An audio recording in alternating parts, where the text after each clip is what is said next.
Είναι πολύ μεγάλο το γεγονός. Ξέρετε, η παρουσία του Αγίου Λουκά άλλαξε τη ζωή της Μονής. Ποιος ήξερε τη Δοβρά? Ιστορικό μοναστήρι, μάχη της Δοβράς, όλα αυτά, ποιος θα ήξερε? Αλλά η παρουσία, η χάρη του Αγίου Λουκά, τα θαύματα που κάνει, σας τα πω παιδιά, θα πείτε η λογική δεν τα χωράει. Φοβερά θαύματα. Με πήρε ένας πατέρας από την Κρήτη, ένα παλικάρι, Σεραίος στην καταγωγή, αλλά παντρεμένο στην Κρήτη.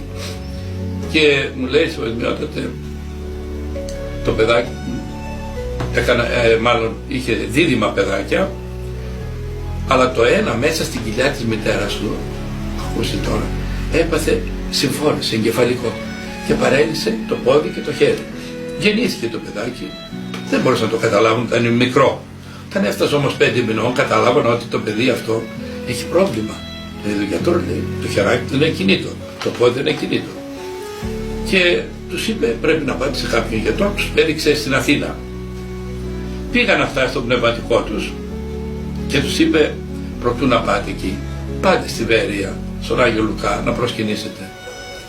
Και πράγματι ένα μεσημέρι ήρθε ένα ζευγάρι με 2 παιδάκια, ζήτησε να προσκυνήσουν τον Άγιο Λουκά.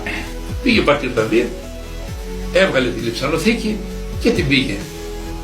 Το παιδάκι που ήταν παράλυτο το χεράκι του, μόλις είδε τη λειψανοθήκη, άπλωσε και τα 2 τα χέρια να αγκαλιάσει τη λειψανοθήκη. Τα χάσαν οι γονείς. Αυτό που δεν είναι κινήτο καθόλου.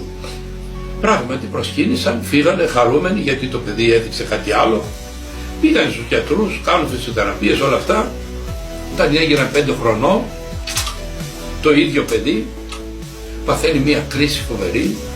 Το πάνε στην εντατική, στο Πανεπιστημιακό Νοσοκομείο στην Κρήτη, και όλη τη νύχτα ήταν στην εντατική. Οι γονείς μέσα παρακαλούσαν. Τα ξημερώματα περιμένουν να πεθάνει. Τα ξημερώματα συνήλθε το παιδάκι.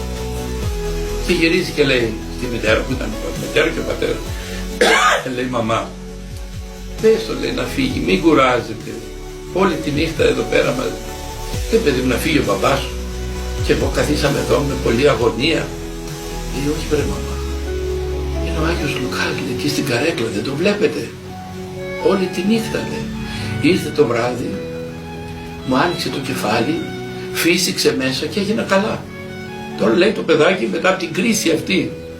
Και πράγματι μετά από λίγο συνήλθε και το πήραν και φύγανε.